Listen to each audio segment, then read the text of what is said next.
Happy Saturday. It's January 13th, 2024, and you are listening to Morning Meeting. I'm Ashley Baker in London. And I'm Michael Haney in New York City.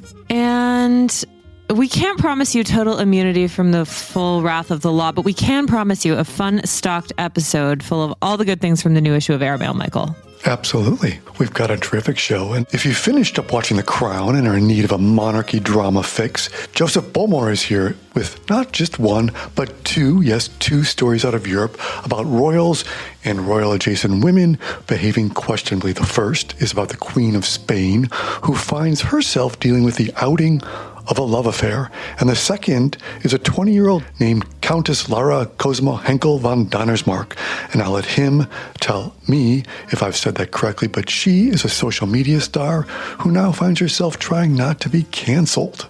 Then, speaking of drama, let's talk about Angelina Jolie. The always insightful Dana Brown has a look at why her pop-up boutique in New York might be the most sustainable clothing store ever. And finally, David Christopher Kaufman shares his thoughts on one of the most distressing casualties of the war between Israel and Hamas, the bond between Black and Jewish Americans. Ashley, feeling I know where you want to begin, but why don't you tell us where you'd like to begin today? Okay, Michael, like when the world gets too crazy and you need a bit of solace from reality, go down to Lower Manhattan and try to make your way into the Angelina Jolie boutique. I forgot what it's called, but Dana Brown is going to remind us. Dana is also a writer and a producer, a former deputy editor of Vanity Fair, and his memoir, which is fantastic, is called Dilettante: True Tales of Excess, Triumph, and Disaster. Welcome, Dana.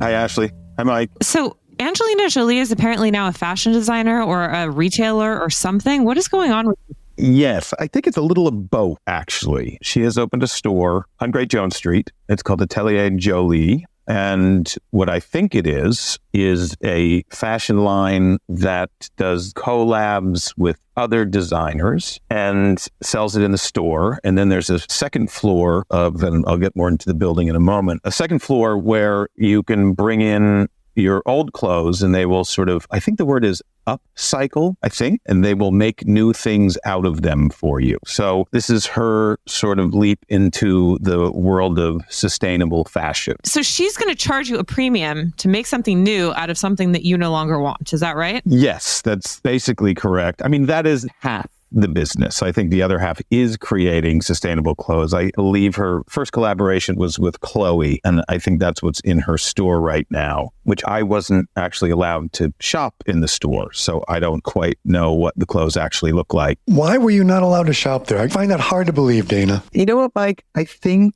they just opened a few weeks ago. I think they got a lot of press attention. I think Angelina is on site occasionally. There were some paparazzi photographs of her sort of going in and out. And so I think they're just being cautious. And I think they're trying not to just let a stampede of people come in to try to catch a glimpse of Angelina, I think. So it's appointment only to shop. So I went and knocked on the door and gave them my name and number, and I never got a phone call. So I couldn't shop. And so I tried to write a piece about a store that I was not allowed to go into, which was new for me. Well, Dana, you eventually managed to squirrel your way in. How did you do that? Yes. Well, I read up a little bit more, and I knew that there was a cafe. There's a little cafe in the back of the store. Now, I should talk about this building briefly, because it is sort of a pedigreed New York building. It's a little 2-story brick building painted white on Great Jones right off of the Bowery. And it was owned by Andy Warhol for a number of years. I think he bought it in 1970. And then in the 80s, he rented it out to Jean-Michel Basquiat. So Basquiat famously lived on the second floor. I believe he lived there. He definitely painted there. I think it was his sort of live-work studio space. And he painted a lot of incredibly famous canvases there and died there. So the building is sort of this living sort of tribute to Jean-Michel Basquiat and street art. There is graffiti covering the front of the building, which the Atelier Jolie people left as sort of a tribute to street art and Basquiat. So when you walk by it, it just looks like a sort of graffitied building. There's a single glass door that gets you in, and that's the one that I couldn't get through at first. But so I went and knocked the second time. Being the dogged reporter that I am, I went a second time and I knocked on the door, and they said it's appointment only. And I said, well, I heard there's a cafe. Is that open to the public? And security guards sort of looked me up and down and let me in. I could go into the store. I could walk by the clothes to go sit in the cafe in the back, but I wasn't allowed to go browse the clothes or buy the clothes. I thought was an interesting approach to retail. You were not allowed to touch the hem of the upcycled garments. No, I don't think these were the upcycled garments. These are the new ones. The upcycled garments, I think, is you have to go on the second floor and work with tailors to sort of fantasize what you're going to do with the sort of old pair of paper jeans from 2002 or whatever. I think that's a different part of the business. When you get to the cafe and back, is there Miraval Rosé? I mean, No. I don't think there would be. I think she sold that. And I think that's part of her sort of nasty divorce from her ex-husband, Mr. Brad Pitt. It was a menu inspired by sort of immigrant communities in New York. So there was a lot of little, I think they were called Syrian mini pies. I saw the New York Times called them. So I ordered a few things. I ordered some baklava and some little Syrian mini pies, a little cheese pie, a little olive turnover thing. It was all very good. I mean, I'll say this about the cafe. It's a very cute little, I think I described it as a jewel box. It's a tiny little white space with a few seating areas, very nice furniture, really tastefully done. The food was all good. Coffee was hot. It's a sweet little cafe if you know how to get in there. Was anyone sitting there with their laptop and just like setting up for the day, making it their new Starbucks? I think that's your next move, Dana. There were no sandwich wraps and things like that. No like Wi-Fi password on the wall. No, it wasn't that sort of thing. It was very, very upscale. There were a few other couples in there, very sort of boho chic looking couples. Yeah, I mean, look, it's a cute little cafe, but it's probably a big nut on the rent of that building. And I don't think the cafe is going to provide them with that much income. So at some point, they will need to have shoppers in the store. Dana, I love your story so much, but you were so much more generous than I would have been on this. Like, my gut response with anything Angelina Jolie related is sort of just eye roll. Like, I don't know why. She kind of just bugs me. Like, what did you think of the aesthetics of this? Like, does she have good taste in fashion? Like, do you like what she's doing if you had infinite budget? I couldn't tell you. I couldn't see the clothes, Ashley. I don't know. I have no idea what the clothes look like. Listen, I think she has good taste and good style, so I would assume the stuff looks good. Again, I wouldn't know. I thought, and once people read the piece, they'll realize that what I did was I put it into ChatGPT. So I actually had ChatGPT write the story for me, which I thought was sort of all I could do because I couldn't get in the store. And I thought maybe I can pull this one over on the Airmail editors. Didn't quite work out that way. And so I sort of intertwined it into the piece. But what was funny to me was that ChatGPT nailed the voice of a celebrity launching a sustainable fashion line. The quotes were so sort of on point. And that immediately sort of led me to believe that there is a lot of celebrity-backed sustainable fashion lines out there, enough that ChatGPT, which is not very good at writing, can sort of create these quotes that might as well have been real, which I thought was very telling. And there's a lot of sustainable fashion out there, and I don't know if much of it is working. I don't know if these are successful businesses yet. So we'll see. I mean, maybe this is the one. Maybe this is the one that takes off, Ash, and you'll be eating your words about Miss Jolie. I love your optimism. Look, love the story. Love talking to you. And your new column is fantastic. Can't wait for the next. Thank you for having me. Bye, guys. See you, Dana. Bye, Dana. See you at the cafe. Mini pies all around. Yeah, and the Wi-Fi password. We've got to get the Wi-Fi password. Then we just hang out there all day. Well, Michael, I know what I'm not getting you for your birthday. A shop visit to Angelina's little place. Basically. Well, speaking of money and excess and strange behavior, it seems like a natural segue to bringing Joe Beaumont on the show right now. Okay, Joe is here to talk about two fascinating women. One is a crowned head of Europe, and the other is the toast of TikTok, who may or may not be tainted by scandal. We don't know. We're going to find out. And we're happy to have him here. Joe is a writer at large for Airmail and the editor of Gentleman's Journal here in London. Welcome, Joe. Joe, let's start with your first story this week, all about Countess Lara Cosima Henkel von Donnersmarck, a 20-year-old European aristo/student who is also a TikTok star, primarily due to, as you note, her videos showing her getting ready for posh events all over Europe. But now, as you detail in your story, she's found herself in a bit of a scandal involving unfounded allegations her family may or may not have ties to the Third Reich. So who is she? Well, we know she lives in a really beautiful apartment in Paris because we see it all over her TikTok, as you say. She's appearing to be living an absolutely joyous life that is probably familiar to someone like Marie Antoinette. She goes to balls in Spain. She goes to Le Bal des Débutantes in Paris, and she wears sort of golden ball gowns as she does so. But I guess different to Marie Antoinette slightly, she broadcasts all of this to her 750,000 TikTok followers who, for a long time, lapped up this sort of fairy tale Disney Disney princess life that young Lara seems to be living. But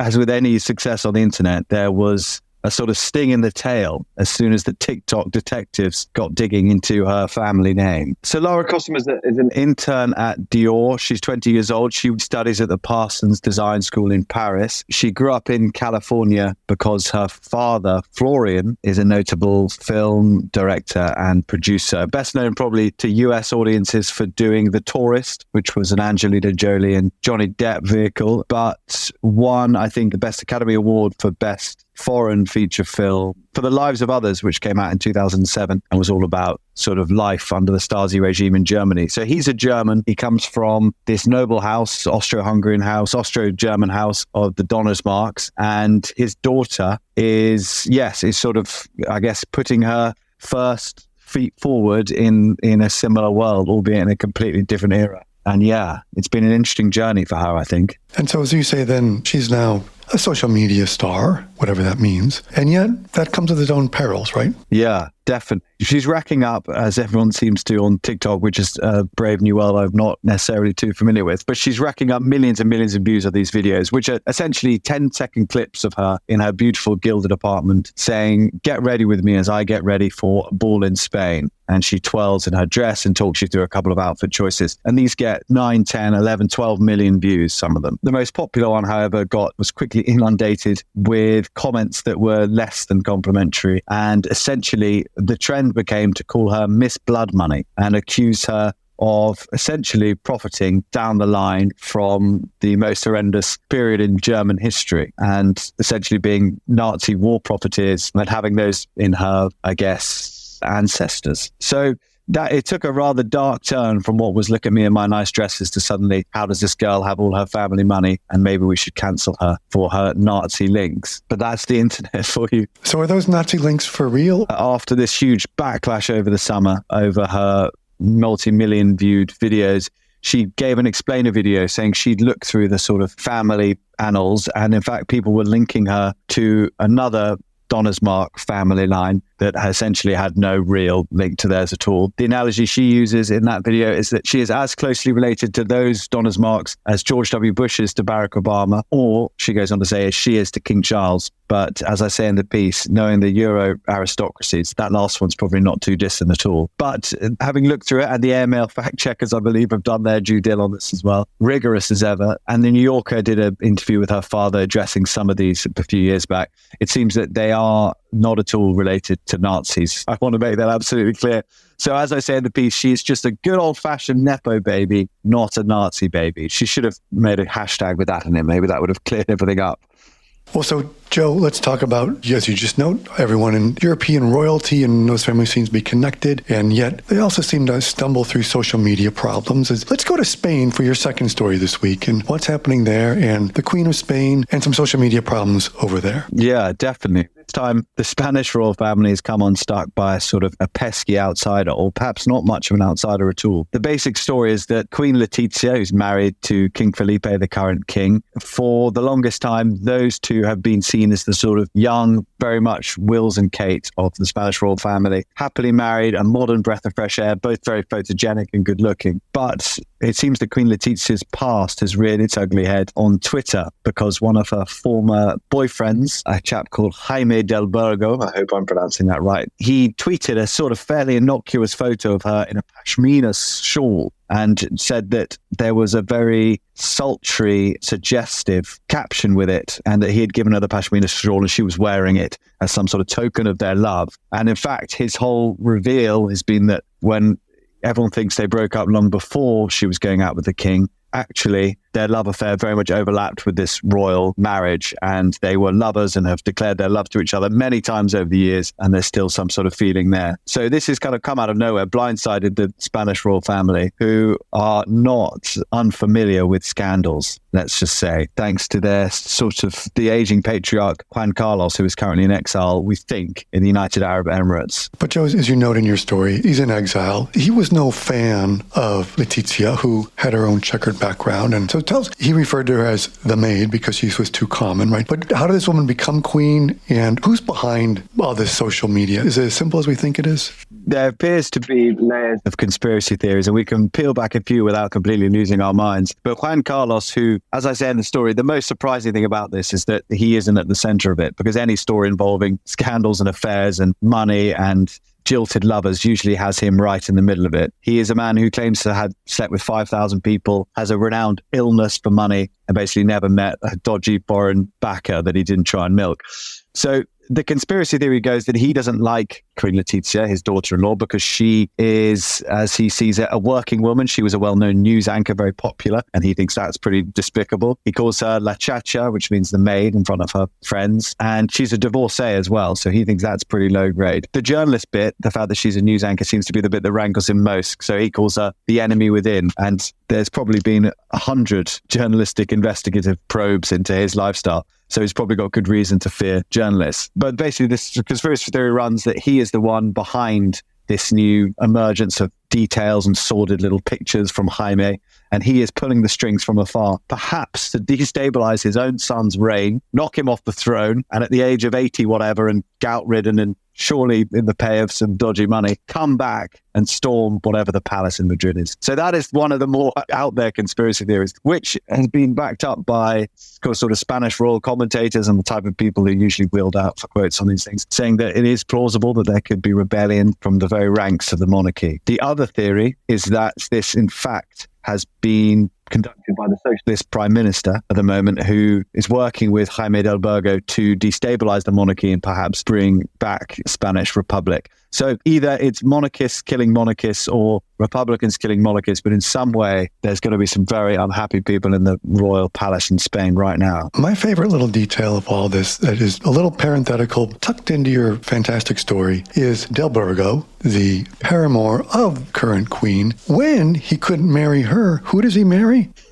He marries the Queen's sister. He marries the Queen's sister. Yeah. The most mind-boggling bit of this all that is sort of overlooked is not only is he the ex-boyfriend of the Queen, he's the ex-brother-in-law of the Queen as well, which sort of doesn't seem to make any sense if you think you're having a stroke when you read that. But yeah, after his advances, or he realized it wasn't going to go any further with the Queen because she was married to the king of his country, he decided he'd go for second best, which is the Queen's sister, Thelma. They divorced, perhaps unsurprisingly, 2 years later. It's also a super savvy, strategic way to make, well, I always get invited to the family dinners, so it doesn't look suspicious if I'm at the table now. I'm part of the family. Having been on Jaime del Burgo's personal website, which is a remarkable thing if you believe it all, he is involved in every single industry you can think of. He's a playwright. He's worked in Hollywood. He's worked in construction, robotics, property. He says he was the youngest ever qualified doctor in Spanish history. He's a lawyer. He's a financier. The man can apparently do a bit of everything, and maybe he can. And maybe this is his final hurdle in a life of achievement, is to topple a monarchy and bag a queen. Who knows?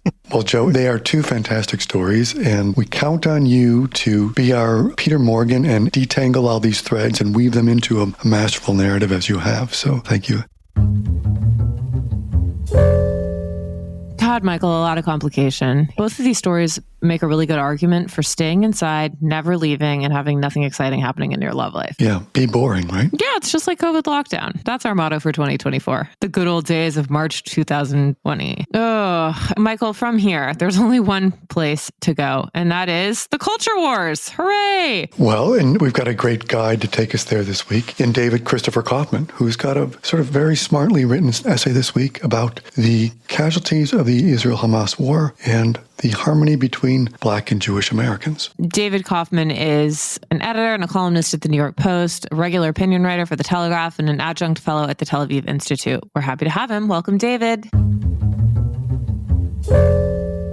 Hello, thank you. So, David, as you write in your View from Here column this week, the war between Israel and Hamas has exposed a lot of tensions between the Jewish and Black communities in the U.S. How do you see that? How do I see that? I think that there has been sort of this historic equilibrium and covenant between Blacks and Jews, to a level of mutual respect based on common shared history, and sort of this idea that both Blacks and Jews have a legacy of discrimination and oppression in the U.S. What the Hamas attack on Israel and the subsequent war between Israel and Hamas in Gaza, and more importantly, this sort of tsunami of anti-Semitism across the nation, across the world, it's unleashed a sort of unprecedented confrontation between Blacks and Jews that we really haven't seen in a very long time, if ever. Black groups, Black leaders have been some of the most vocal critics of Israel in their effort to contain Hamas in Gaza. And they've also been some of the most vocal critics of President Biden and his ongoing support of Israel and their effort to eradicate Hamas, most specifically the ongoing supply of military equipment. We also saw early on in the conflict major critiques from Black Lives Matters groups, as well as prominent Black intellectuals. And I think what it's done is revealed this underlying tension between Blacks and Jews that nobody really spoke about for a long time, and now has been sort of given license by the attack by Hamas, the anti-Semitism tsunami going through the nation, and the strong voices amongst Black leaders in regards to these issues. David, I would also point out for our listeners, you also come at this from a very unique personal perspective as well. You're Black and Jewish, so you're at the intersections as well. Yes, that's correct. My mom is Jewish and my father's African American. So this is an issue that's very personal and one I have obviously been paying a lot of attention to. Also, I want to add that the Claudine Gay brouhaha scandal, if we want to call it, I think this has also emerged as sort of the key flashpoint, even more so necessarily than the actual attack by Hamas on Israel and the resulting initial anti-Semitism. What happened after the attack was an immediate condemnation by many groups at Harvard, basically laying the blame for this attack on Israel, the outpouring of anti-Semitism, and then former President Gay's disastrous performance in front of Congress. And then the resulting sort of focus on getting her removed from her presidency and from her office, led by Bill Ackman. And I think this particular instance is very important here because what you really have, as I sort of described it, is an unprecedented confrontation between Blacks and Jews around Claudine Gay, led very much by Bill Ackman and other Jewish leaders who really saw former President Gay's performance at Congress, in front of Congress, as a huge failure, insisted that she be removed from office following the allegations of plagiarism. It's sort of delicate to phrase it this way, but in the main, this was the campaign to remove President Gay from office was very much led by Jews, powerful, wealthy Jews. And that's basically a fact. And what that does is it sort of raises the most sort of sinister stereotypes of Jews as having oversized influence in the culture, having oversized economic resources, and basically almost coming together to remove this Black woman from office, which is in the end somewhat of a tragedy. She has really been sort of caught in this cultural war, and much of her ouster was led by Jews, and a sort of public aggressiveness or a level of aggression that we really haven't seen before. Bill Ackman, David being chief among them, Bill being the billionaire investor. Who are some of the main players on both sides of this? Yeah, so where do we begin? I mean, of course, the Claudine Gay scandal revealed Bill Ackman as sort of the protagonist in chief here. Then you had one of the Louder brothers who also Ronald Louder took it upon himself to end his funding of Harvard because of the anti-Semitism situation, as well as Levatnik, who is also Jewish, who withdrew funding from Harvard. So we have, in the Harvard situation, three very, very high profile, very wealthy Jewish men, who took on Claudine Gay and had her removed. More recently, we've seen an example in, of all places, Utah. Earlier this month, there was a quartet of Orthodox rabbis who protested against Kyrie Irving, the basketball player, the Mavericks basketball player, who apparently has had a few very high-profile anti-Semitic incidences and who's also taken to wearing keffiyehs at press conferences in order to show his support of the Palestinian cause. He, of course, Black, and he's been quite vocal in offering some particularly anti-Jewish, anti-Semitic sentiments that a lot of Jewish leaders have felt are only continuing to stoke the current crisis. And then, of course, we have the Oscars, which are coming up. I think the Oscars actually will, in some ways, emerge as one of the major focal points going forward in the next few weeks. This week, the Oscars announced a series of DEI initiatives that compel films that are being nominated for Best Picture this year to meet a series of diversity and equity and inclusion initiatives. Those initiatives don't include Jews. So Jews basically are not recognized as minorities within this Oscar DEI prerequisite. And the fact that Jews and anti-Semitism have not been honored by the Academy in their attempt to diversify the Best Picture offerings has resulted in many, many major high-profile Jews, including David Schwimmer and Juliana Mogoulis, writing an open letter to the Academy and saying this situation has to change. I think that this battle now has shifted from one about Israel and Hamas and then to anti-Semitism onto the bigger DEI question that's roiling across America. Jews only make up 2.4% of the population in the US. So they're very much the most minority of high-profile minorities in the US. And we've also seen anti-Semitic incidents rise over 300% over the past few months since the Hamas attack on Israel. But despite these very clear and startling data points, Jews really aren't considered minorities when it comes to DEI. And I think this is going to emerge as another major flashpoint as Jews demand to be accounted within the DEI space and within the DEI conversation. We could also see this potentially even reaching the Supreme Court, as we saw last year with the takedown of affirmative action by the court at Harvard. David, how do you think that the Claudine Gay decision is going to sit in the months and years to come? I mean, obviously tensions are still high, right? But fundamentally, how do you think that the history is going to look back at this moment? I think history is going to look back at the Claudine Gay removal and players like Ackman and their role in it as a watershed moment. I really think it was an event of, as I described it, of spectacular, unprecedented. Who could have imagined a year ago that a Black female president of an Ivy League university, which within sort of the context of DEI and our current identity industries and identity politics focused world, a Black woman at the top of an Ivy League is sort of considered untouchable within the identity politics movement. The fact that white Jewish men essentially brought her down, I think is going to be viewed looking back as a watershed moment of unprecedented Jewish confidence and reach in the ability to shift policy and to shift the national narrative and conversation. I mean, who could have imagined that a bunch of white guys would essentially come together to take down a Black woman? And I do feel that there is going to be a much heavier critique of Jewish involvement in political and public discourse in the coming months, the removal of President Gay. Well, David, thank you so much, not only for your reporting, but also for your insights and your point of view on this incredibly important moment. Thank you. Thank you, David. Michael, I know you've got something for me. I do, darling. It just started on Apple, and it's called Criminal Record, and it is a cat and mouse game set inside the London Police Department, and it stars Cush Jumbo as a kind of newish young cop coming up against a veteran and perhaps sinister cop played by Peter Capaldi. It's great. I've only seen the first episode, which dropped the other day, but I'm all in. It's moody and dark and gritty, and it's super cool that way they use London as this backdrop in a way you kind of don't often see. But most of all, the scenes between the two of them, I think, are terrific. It's filled with tension.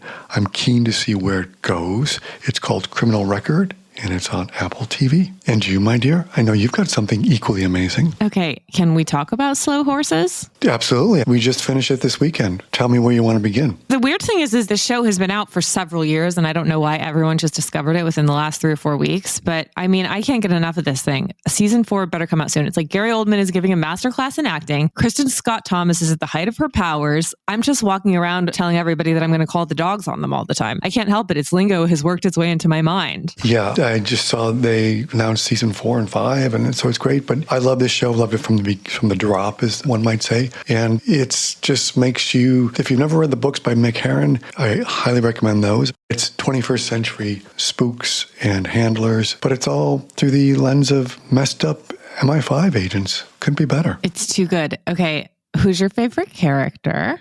Oh, this season I really love Standish. I would somehow watch a whole show about her. I love her kind of backstory, but you can't get enough of Gary Oldman either. Can't get enough of Jackson Lamb. Although I do find River Cartwright to be ridiculously charming in his own way too. Like, he's a necessary antidote to those two. And I just want to be called into Kristen Scott Thomas's office and be given a talking to. That's what I want. Not if you're Dame Ingrid. Anyway, okay, too much inside baseball. You're an excellent company. If you love slow horses as much as we do, well, we're very glad you're listening to this podcast. It's what we call serendipity. All right. Well, Michael, on that note, lots to do. I've got to get back to the morning show, my newest obsession, which I know I'm 4 years late to, but I can't stop watching. And will you please read us out? I'd be happy to. And I'll see you at the Emmys.